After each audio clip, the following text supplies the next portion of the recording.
right. Good afternoon, everyone. Thank you all for joining us.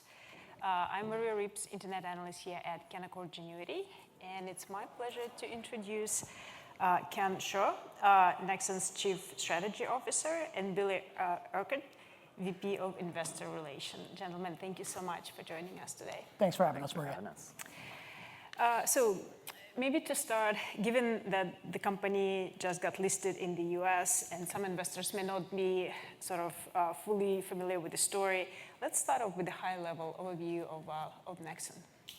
Yeah, absolutely. So we are in the programmatic advertising technology space, and we're unique and differentiated because where many players in the industry choose to operate for one side of the ecosystem, meaning they'll operate a demand-side platform or a DSP that caters to advertisers and agencies, or a supply-side platform or SSP that caters to publishers, we unite those two technologies and are able to serve both advertisers and publishers through a holistic and unified platform. So end-to-end is certainly a differentiator for us. It enables efficiency, cost advantages, and some data advantages for our customers.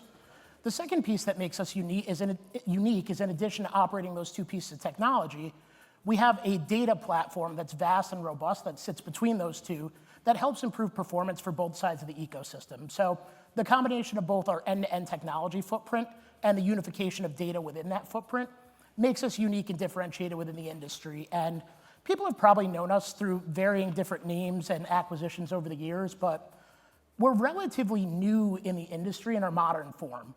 So we've come together through a series of acquisitions over the last 7 or 8 years, most recently culminating with Amobi, which was our biggest one back in 2022. And in 2022 and 2023, we really made the unification of our platform much better through the integration process. We improved our sales and marketing efforts. We rebranded the company in 2024. And all of that resulted in us sort of hitting an inflection point last year where our results and execution have gotten better. And finally, in 2025, we sort of the last leg of our transformational process, we updated our trading structure where we were listed as our primary security in the UK. We had a 2-for-1 ADR on the NASDAQ. Now we're single listed on NASDAQ as an ordinary share structure, which has helped improve our visibility with Wall Street, garner added analyst coverage, and help with investor interest. That was a great overview. Billy, you reported Q2 results this morning, so it was a busy morning for you. Can you hit on some of the highlights from the quarter? Yeah, absolutely. So, Marie, you're absolutely right. It was a busy night and a busy morning this morning, but it was a good morning. We came out this morning and we were able to meet our contribution ex-TAC or net revenue target. We grew our programmatic revenue, which is the core of our business, by 8% year over year. We exceeded our adjusted EBITDA guidance, generating $29.9 million in adjusted EBITDA, or 12% year over year growth. And what was really interesting for us is, the bulk and bread and butter of our business is video, CTV, and data. And really, what stood out in this quarter is that the majority of our results and our ability to sort of meet our contribution ex-TAC guidance was carried by strength in data products, which grew 76% year over year. So data and technology licensing is a fast-growing trajectory for us that we anticipate getting bigger and bigger in 2026 and beyond, and was really the standout for us this quarter. And in addition to hitting our numbers, on the operational front, we also released some innovative products that we talked about, Nexxen, which is our suite of integrated AI solutions that help with performance optimization, monetization, really across our entire platform. And we renewed a strategic partnership with VIDAA in Q3 that I'm sure we'll touch on later, while also buying back a significant amount of stock. We bought back around $39 million in stock during the second quarter. And if you look at us over the last 3 years, we bought around 34% of our shares outstanding back. Additionally, we reaffirmed our full year 2025 guidance. So overall, it was a pretty strong quarter for us. Yeah, it sounds like it was a good quarter all around. One question we've been getting this morning is your growth within CTV. Maybe talk about sort of what kind of trends you saw in Q2 within CTV and sort of how should we think about CTV growth for the balance of the year? Yeah, so CTV for us this quarter grew 1%. It was a Q2 record for us, but it was a little bit slower than it's been over the last several quarters for a couple of different reasons. So one, to an extent, we saw a little bit of CPM pressure, so that mitigated some of the growth that we would have seen otherwise. Secondly, a select number of our customers that are on the larger side, we're starting to feel the impacts of tariffs starting in Q2. So that resulted in where our spending and volume trends were pretty strong holistically. Ultimately, our net revenue growth in CTV was only around 1%. Looking into the back half, though, our long-term trajectory in CTV, we remain very confident, optimistic in. We have strong CTV-focused technology and data capabilities and some unique TV data assets that give us a really long runway for growth within CTV. So, while CTV was not the superstar this quarter, like oftentimes it is for us, we were still able to hit our numbers, largely due to the diversity and resilience of our end-to-end offering, where if one pocket of our business is maybe not seeing as much strength, usually another element of our business will help offset that. Perfect. Ken, maybe we can dive a little bit deeper into your end-to-end approach to programmatic advertising, and maybe talk about some of the advantages of this approach, both for advertisers and publishers. Yeah, I remember talking to a customer about what are the advantages of having both the buy side and the sell side. And if you can actually make them speak better together, you're actually able to gain much more value of what's happening within the pipes on both sides. There's a lot of inefficiency generally when you're connecting third-party systems together. But when you're actually able to unify everything on a single identity graph that we have within the Nexxen data platform, it allows for seamless transactions and much higher scale, which is key in our industry. So we're seeing that play out in our business today. And the Nexxen data platform that kind of sits in the middle is powering the unique differentiation of what's happening within the pipes on the buy side and the sell side. So that's been something that's been really interesting to see. And we're seeing that play out with specific customers as well. So we have, say, a CTV publisher who's maybe now looking to move a lot of their deal IDs onto our platform and running deals through our DSP. This is allowing for much more seamless, fast, and more efficient opportunities. They get more money from the buyer is actually saving money on infrastructure costs, and we're actually able to make much more of a win-win situation for everyone. That's helpful. And then maybe for the broader audience, can you share some color in terms of sort of your current channel mix, and who are your core customer types, both on DSP side and the SSP side? Yep, on the DSP side, we work with all the major holding companies through their programmatic channels. So you can imagine CPG, retail, auto, tech, telco being strong verticals for us. We also work with a large group of indie agencies who tend to work with direct-to-consumer brands as well. So a pretty broad mix of buyers there. And then on the supply side, we've mentioned CTV. We work with all the major OEMs out there, Samsung, TCL, LG, et cetera, all the fast apps, all the major platforms on the CTV side, as well as across the web. So a number of our customers on the display and online video side, and in-app as well. So very comprehensive in our customer mix on the supply side. Well, let's talk about your data platform next. Yeah. It feels like it offers a unique value proposition, and as Billy pointed out, it was a strong contributor to growth this quarter. Talk to us about some of the specific capabilities that sort of underpin this functionality. Yeah, one of the unique capabilities is we've created our own Nexxen identity graph. So what this is a graph of graphs. So what that means is it's able to identify people identified within other graphs that are out there. So we support things like Ramp ID and UID and ID5 and all these different platforms. And we're able to unify those people with different identities into our own identity graph.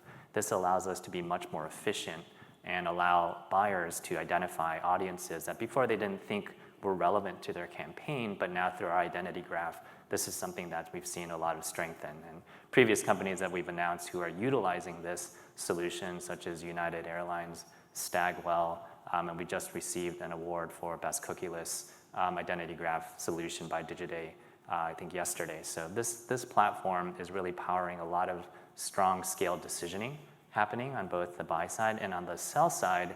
Publishers are realizing that they have a very unique asset in their first-party data.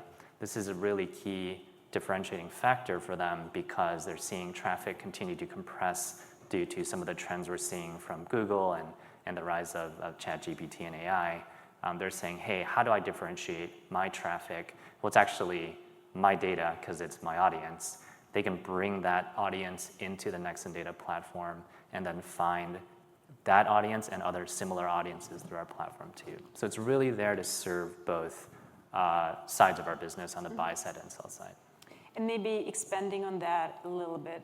So on your SSP side, on your sell side, I guess what makes that part of your business unique? And then sort of one question that we've been getting a lot is with all the sort of regulatory uncertainty with Google and the ongoing antitrust case, could Nexxen benefit from some of the developments as a result?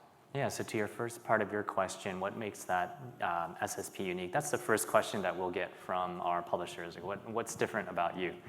We really are asked, do you have any unique demand? Because a lot of publishers are under an enormous revenue pressure right now, and we can absolutely point to the Nexxen DSP being a full-fledged DSP that we had acquired, and this provides that unique opportunity for them to make unique demand. But what they're really starting to transition from demand partner is now we're being a tech partner. So we have a self-service platform that they can use to bring their own deals to and scale those deals as well. And to your second question, I think it's really early days on what's going to happen with Google, but we mentioned on the earnings call earlier today, we do think those of us who are the independents will see some benefit as that starts to play out over the next few months. And sort of as you think about your clients on the SSP side, how many sort of SSP platforms do they typically work with? Yeah, it depends on the type of publisher. So I think on the CTV side, they're generally working with a few at this point, 3 to 5 different SSPs that they're trying to find the right balance of who they want to work with. Right. And some of those key points that we talked about. On the web, they're much more diversified. They're trying to get as much demand in because the supply is essentially infinite at this point on the display side and web side. So different technologies have been developed to add as many bidders as you want through this server-side integrations with pre-bids. So we're seeing a little bit of a shift, but I would say CTV more selective. Web is a little bit more open. Got it. And then it seems like ChatGPT and other sort of similar platforms are taking users away from traditional search. What does this mean for Nexxen? Yeah, I think for us, because we're so focused on video, CTV, in-app, those platforms aren't as affected, I would say, as let's say traditional web platforms that are dependent on SEO and paid search results. So in that sense, we're keeping an eye on that. But it's also potentially going to accelerate that spend move from traditional web to CTV and in-app because that's where the attention is. Right. Consumers are spending more time on their connected devices and streaming more video than ever rather than searching. So I think this may just help accelerate what we're seeing, and that's a positive growth trend for a company like Nexxen. Got it. So let's talk about AI for a minute. You've been steadily rolling out new products. Talk to us about, so there were a couple of products, I think NexAI, DSP Assistant, and NexAI Discovery. They were pretty significant for the platform. Talk to us about these products and what else sort of in the pipeline for the second half of the year. Yeah, this is super exciting, and I gotta say, when I was at CES this year, it was the first time I felt reinvigorated because Evan was talking about AI, and it was like not the same show anymore. It was like, hey, what can we do here that's different and exciting? And everyone was thinking about how to use AI to provide better products and services. For us, on the DSP side, it's allowing our customers to optimize things in real time, ask our agent, hey, I want to change the mix, I want to optimize to this KPI more, and it's making that change and it's automating that change. Before you had to figure it out on your own, hands-on keys, or you had to call an account manager. This is making things so much more real and fast, and you're seeing the results quickly, and you can pivot where you want. So on the DSP side, it's providing a lot more control and optimization. On the Discovery platform, which for those who don't know, this is really our insights platform, it's providing much deeper insights through AI. So you can ask our Discovery platform now a number of different questions around your customers' different profiles as well. So we're seeing it live, and the customer feedback has been very positive on these two products. And of course, the next step for AI is to make that available on the SSP side. So for publishers, what bid prices, bid floors should I be setting this at based on what's happening in the market? How do I optimize my media mix based on the buying channels that I'm seeing? Getting very granular about what they can do to optimize is potentially areas that we're looking to release. We're thinking about opportunities in late 25 and definitely into 26. Got it. That makes sense. And I guess to what extent are you leveraging AI internally to drive sort of operating efficiencies? Yeah, we have also a large managed service business as well. So this is serviced by our account managers, and they are finding enormous amounts of value with the AI products that we're building, not just for our customers, but for our internal customers as well, really, as we service. So we're seeing a lot of opportunities to get back to our customers a lot quicker, more accurate data, automating a lot of opportunities to get there. So I think we're seeing the benefits both internally and externally. Got it. That makes sense. So shifting gears here a little bit, you recently, just a couple of days ago, announced that you renewed your partnership with VIDAA and extended it through 2029. Maybe talk about sort of why that's important for the company and sort of what are some implications of this sort of extension and expansion? Yeah, absolutely, Maria. It's something we're really excited about. So for those in the room that aren't as familiar with VIDAA, VIDAA is the fastest growing major CTV operating system in the world. They're a subsidiary of Hisense, which produces obviously Hisense televisions and TVs for other brands like Toshiba. And when you think about sort of the walled garden CTV OEM ecosystem where they make the television, they have their own operating system, they have their own fast inventory, they monetize their own data. This was a really unique opportunity for us to be able to inject ourselves into that walled garden ecosystem to be an ad monetization and data monetization partner for them. So what's exciting about the extension with them is we entered our original partnership with them in 2022 and invested $25 million in them at that time. For the last 3 years, we have been focused on building the foundation to get to the point we're at today. So VIDAA has scaled their television footprint massively internationally. They've started working in North America as well. We, at the same time, built sort of the pipes and the capabilities to ingest their automatic content recognition data into the Nexxen data platform and integrate that to within our data offerings. All of that took time, but now with the renewal and the extension of the agreement, ultimately, we extended our exclusive global ACR data rights with them through the end of 2029 and gained exclusive video and display ad monetization rights on VIDAA Media in North America through the end of 2029. So we're the partnership for the last 3 years focused on really building the foundation, getting all of the pieces in place. Now we're shifting to full-scale monetization and actually generating some value off of all the hard work we've done over the last 3 years. So what I mean by that is I talked about VIDAA building up their international footprint over the last few years. They're very strong in Europe. They're very strong in Australia. We see a lot of opportunities to monetize both on the data side and the CTV and display ad inventory side there. We also invested $35 million additional dollars into VIDAA during this renewal and extension, which is ultimately going to be used by VIDAA to build deeper retail partnerships in North America to get more VIDAA-powered CTVs into the market in North America. Mm-hmm. So as we simultaneously work on increasing our monetization internationally, which is a strong opportunity for us, there's scarcity of TV data over there. There's a lot of monetizable ad inventory over there. The real prize over the long term is North America. As everybody knows, North America is the largest advertising market, particularly in the US. And as we're able to get more VIDAA TVs in market, it's going to create a surplus of unique ad inventory that's interesting for our customers and interesting for the industry, and greater data scale that really helps our long-term value proposition and growth trajectory into data licensing, where as VIDAA and Hisense hit more scale, that data becomes much more valuable for things like targeting and measurement. Ken, maybe you have something more to add on that, but that's sort of my high-level thought on it. Yeah, if you think about it from a buyer perspective, they often ask, do you have any inventory that's exclusive? Do you have any inventory that's owned and operated? And that's a double check now for us. We're part owner of VIDAA. We actually operate this inventory. This is a very difficult inventory to claim as owned and operated and exclusive in this market. And they're growing very quickly, as Billy was mentioning, on distribution, and US is just really getting started. So the biggest market about to explode with them, and us having the exclusive rights around this is really exciting for us. That's a great overview. Given all the strategic progress you've made over the past several quarters, maybe talk to us about your recent Salesforce investments, and then how do you position Nexxen when you sort of go to market and talk to clients? How do you position your platform relative to some of your competitors?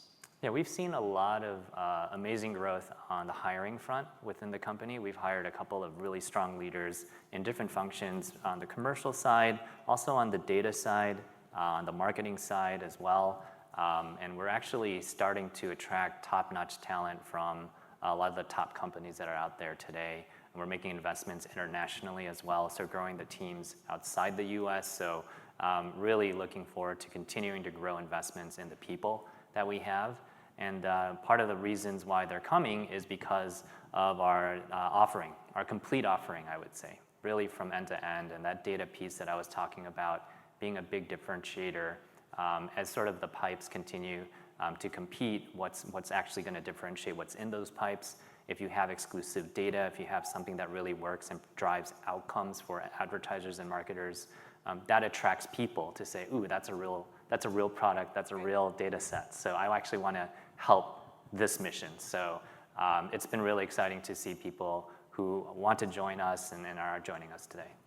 Do you feel like your sales team is sort of optimized at this point, or do you want to expand it further?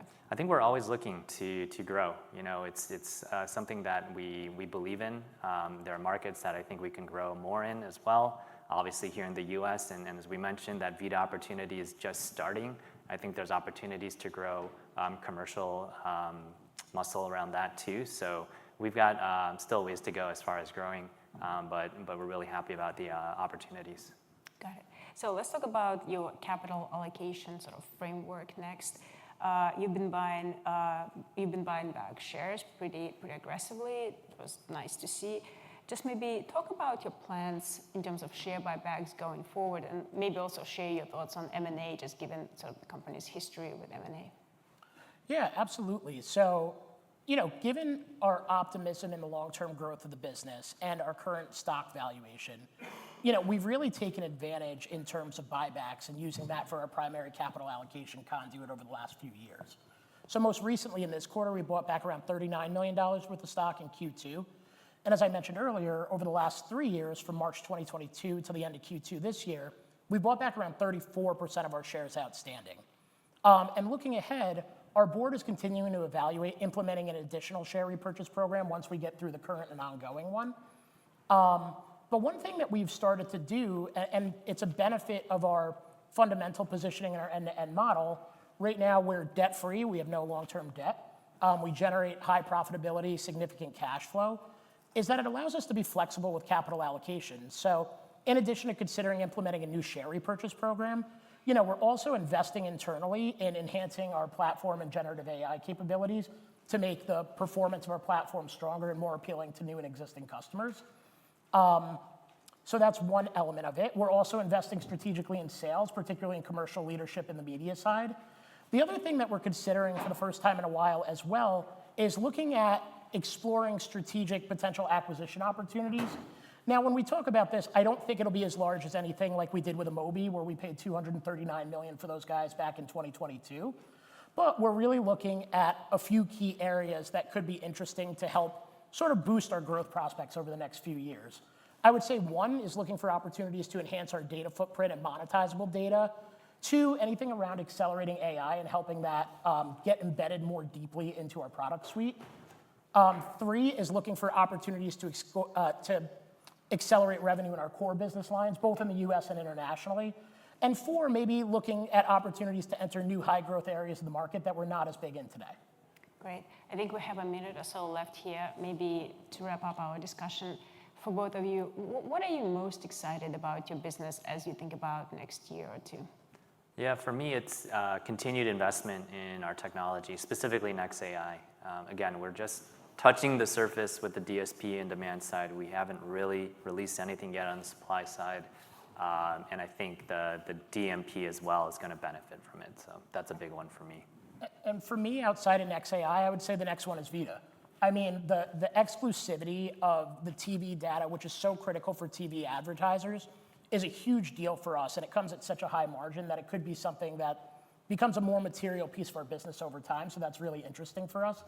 And gaining that exclusive ad monetization rights on both CTV and native display in North America, as those guys grow their footprint, it gives us an even stronger CTV and monetization opportunity than we even had before that. So I would say over the next few years, that's certainly something to watch from us.